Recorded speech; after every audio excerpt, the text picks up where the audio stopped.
And this is something I don't know that a lot of people think about. How many hours a week do you spend in the gym? All right. I'm going to be like completely honest about this. We don't work out. We haven't worked out in years. Really? We used to work out, like both Brian and I mean, it was really never, for me, it was never really like serious working out. But when we first started dating like 10 years ago, we have like a garage, we have an actual gym in the garage.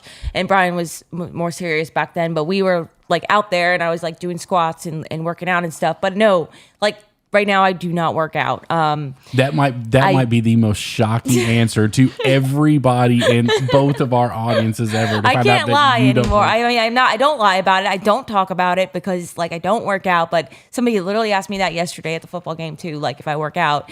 And I fully accredit honestly like a lot of my activity to just being like an active person. Sure. Rock on a boat, rocking all day. I'm active. Like I said, I'm not a morning person, but like I'm a night owl and I'm like, Brian will tell you, like, I'm all over the place. I'm a fast walker. I know walking's not working out, but like, sure I'm just an active person. Like, girl, you're talking to a man that counts. If I pick up something off this table, it's working out for me. Like, I take it where I can get it. You don't got to convince me. Like, I'll be in like Publix, like getting all my bags, and they're like, "Do you want a cart?" And like, it's like jugs of like Gatorade and water and stuff. I'm like, "No, I'm good, man. Like, this is my workout." And then I'll just put all this weight in both my hands and like carry it out.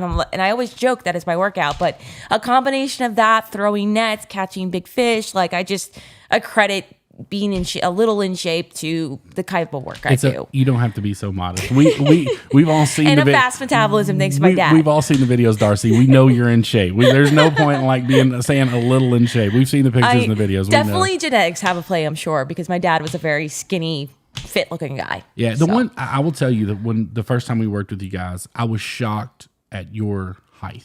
Like I knew you were small. Yeah, obviously. I mean, you can tell that, but I was expecting you to be taller. Really? Because I mean, obviously, if you guys have not watched, I've got all their stuff linked down in the description box below. Yeah, if you guys are not watching them, you've been living under a rock for like the last 10 years or whatever you've been doing. I don't know. I've got everything linked. Check them out. But like Darcy pulls up fish literally sometimes bigger than you. Yeah. I mean, no question. So the girl's strong. Yeah. So when I first met you that first day, I was kind of shocked at how short you were. I knew you were small. Yeah. But I was expecting you to be taller. A taller person. I guess that's where I thought that strength was going to come from. And when I met you, I was like, wow. I'm like, it like when you meet Darcy in person, if you guys have ever ran into or anything, and that's not a knock on Darcy. Yeah. I'm not saying that, but it's like it jumps out to you because it's like, and it really puts into perspective some of the fish you catch. Like, yeah.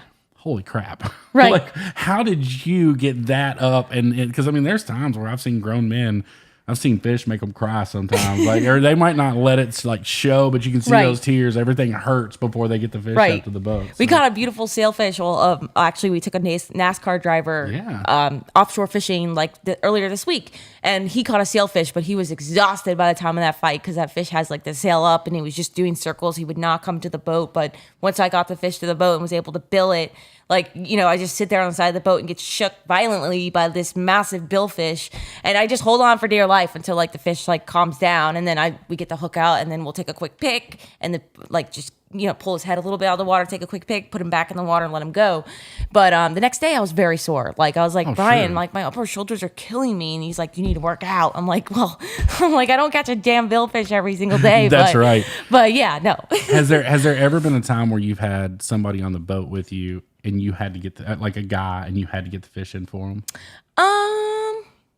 Please say yes. I mean, I would say it's definitely happened, but just in recent years, like we've been doing a lot of our fishing on our own. Yeah. And then we have done fishing we fished with a charter guy 2 months ago out of Cape Canaveral, and I did like most of fishing that day. But I mean, I have taken rods before. Like I think of one in. Yeah, I mean, I don't want you to like call anybody out, but that had to have been like for him because. It's one of those things, and I'm sure you fought this at the beginning of being a girl in a very, very male-dominated industry. Yes. And for those of you guys that don't know, Darcy was I don't even want to say like you were one of the first girls to the game. You were one of the first content creators doing fishing. Yeah. Period. Like I'm not talking about girls. I'm talking about overall. You guys were one of the very first ones to the game way back 8-9 years ago or whatever it was. I mean, as far as like fishing niches go, like definitely the first girl, like period. And then, there's a whole bunch of like copycats out there now, which is awesome. I fully support like women fishing. But it was the only channels out there was really Blacktip H and Deer Meat for Dinner with Robert Arrington.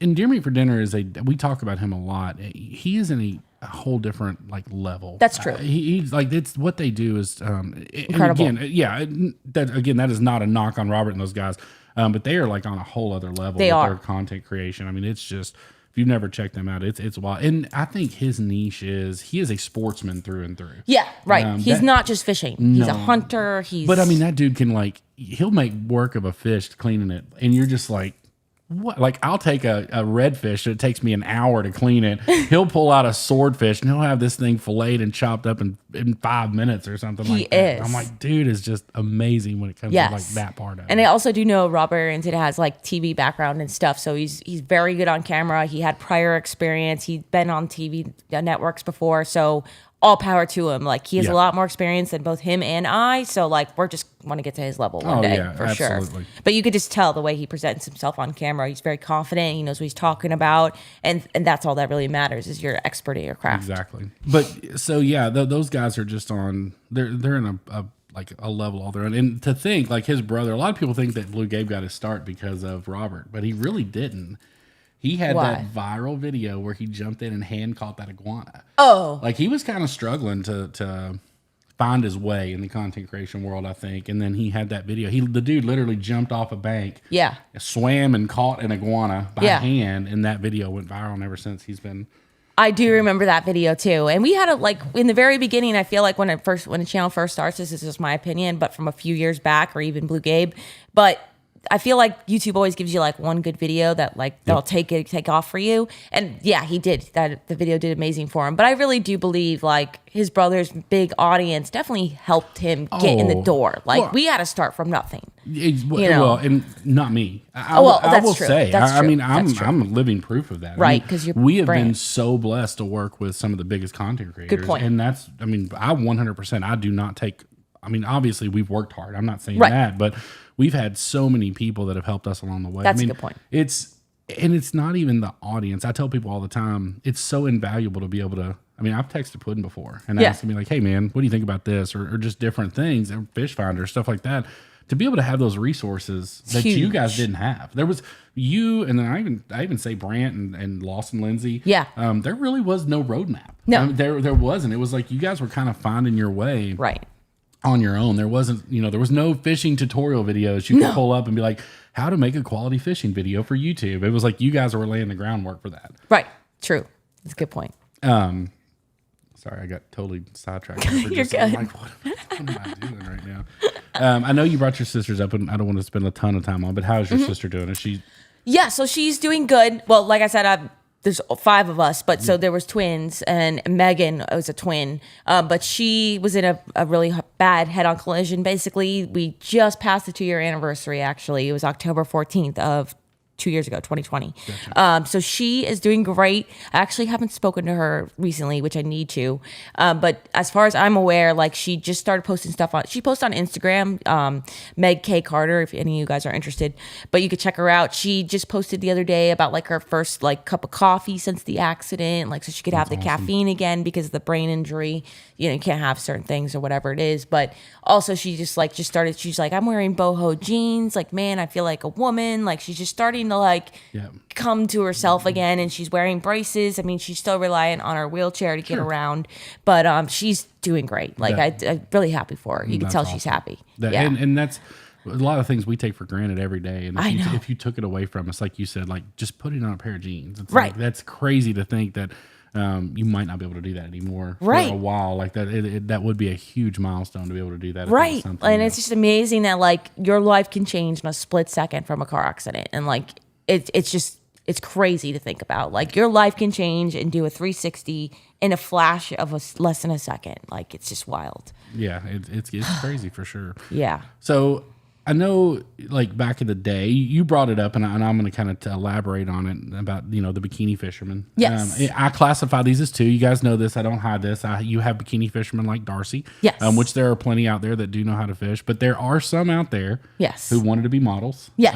And you can tell they're out there and they're just reeling in fish. Yes. And to me, you can tell. Again, to each their own. I'm not knocking anybody, but that's the one thing that I've always respected about you guys is like, when you turn on a Darcy's offshore video, like, she's throwing a cast net, she's catching these fish. Yep. It's from hookup to landing the fish. So it's There's a big difference there. And I think you like really led the way for a lot of women to have the opportunity to do that. I mean, there's a bunch out there, and there's a bunch out there like Darcy that are legit fishermen. Some of them have their captain's license. And I think there was none of that going on before you.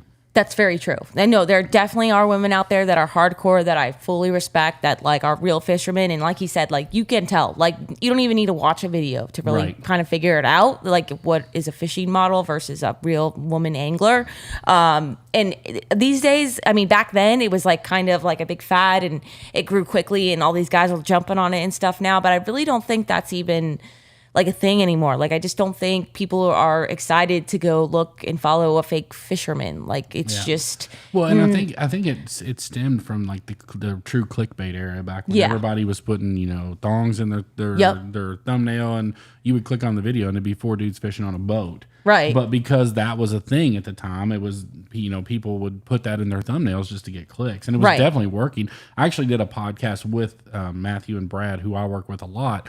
And I told him I think that thumbnail has become much less clickable in today's day and age because there's so many of them. Yes, for sure. It seems like that it's kind of faded back a little bit. Yes. Back then, there wasn't that many, and then when you found them, they were highly clickable. And I think because it's so saturated with them now. And then also even now, like I mean, we don't try it, but I mean, occasionally when I am wearing my bikini, it might even just be like a thumbnail where it's like a half shot of my body, but even then YouTube will say like this will be demonetized because of the thumbnail. Yeah. So like you're not even like you can't even do it now if you want to make money. Gotcha. I didn't even realize that was a thing now. It's like a big thing now. And then I mean occasionally like they'll like demonetize a video where like it's not even a bad shot or angle or whatever. It's just like a quick whatever, like quick view of my backside in the bikini, and it's like demonetized. And I was like, what? Like that makes no sense. But they're super strict now. It's because everybody's become so sensitive to everything. Yes. Like everybody's just overly sensitive to every single thing. I mean, cleaning fish, like for a while, I think it's kind of died off a little bit now. Yeah. But there for a while, they were like, they hated if you cleaned the fish on camera for whatever reason. I'm just like, guys, like this is like, not only is it educational, it could save somebody's life sometime down the road. Like, what if somebody like literally has no other way to eat and they are catching fish and have no idea how to clean them? That's an educational video at that point. So, yeah, that's exactly how I think about that situation. Yeah, it's just like it makes no sense. Like this is how humans eat. Like everybody doesn't buy at the grocery store this clean meat, Well, and it's people don't understand that what we bring home, you will never get in a grocery store. You will never get in a fresh seafood market. Never. You're not going to a fresh seafood market. I don't care whether you're in Miami or Pensacola and or be able to purchase fish that you guys see us eat on these channels. No. Like, I mean, you might see like it's fresh fish or whatever, but you're not going to get what we get. Like what we catch and harvest is like the freshest fish you're ever going to see. Yeah, for us, I mean, there's times where when you guys watch these videos, you're talking 2, maybe 3 hours, and I'm sure yours is the same, where from putting that fish in the boat till it hitting a plate is 2 or 3 hours. And you're not going to get any fresher than that. No. I don't care where you go, anywhere. So there's period. It's not going to happen. So have you guys tried the squirrel yet? We did. We did. Is that out? Is that video out? So that video is dropping tomorrow. Okay. So but by the time you guys see this, that video will be out. So we can talk about it. Is this your first like hunting experience? Yeah. So like basically in this video, like, I mean, I have an air rifle that I purchased a few months ago, and it was mainly just to like do the pest control for the iguanas in my backyard because they destroy my garden and eat my flowers and all that stuff, and they suck. So we've eaten iguanas a bunch, and then you guys are hearing this from the south. For all you haters that like hate on me for killing iguanas down here, I'm helping them out every time I come down and kill some. So sorry, I didn't mean to interrupt you. No worries. I catch so much hate for killing iguanas.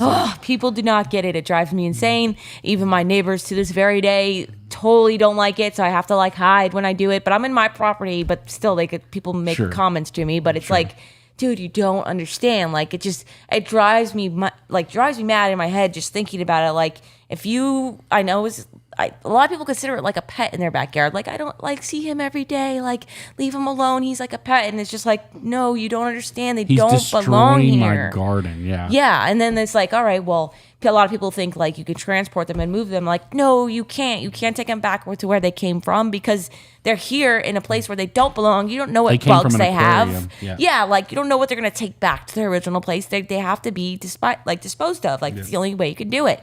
I'm sorry, little dude, but like as long as it's a quick kill and the thing doesn't suffer, that's the way to do it. That's the way you're doing it. And then the squirrels, like we're coming into the season now where they're really active and like they're hiding a lot of seeds that fall from the trees over here and stuff, the sea grape trees, and they're in the yard early mornings and late at night.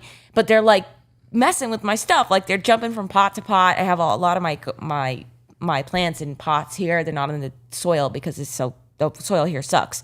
Really sandy. But they'll actually like take their seeds and like bury them really far deep in the pot. And I can tell it's like been messed with or the dirt has been moved. And a lot of the times they'll do that like after I fertilize, I guess because like fresh dirt or whatever, and they like to screw around it or whatever they do.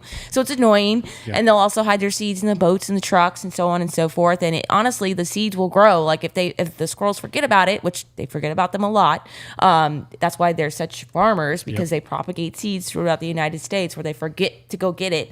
So it'll start growing in my pot and it'll ruin my potted plant. Like it's just not cool. So moral of the story is don't F with Darcy's garden. Yeah, You're going down if you do. Iguana squirrel, she doesn't care. She will kill you.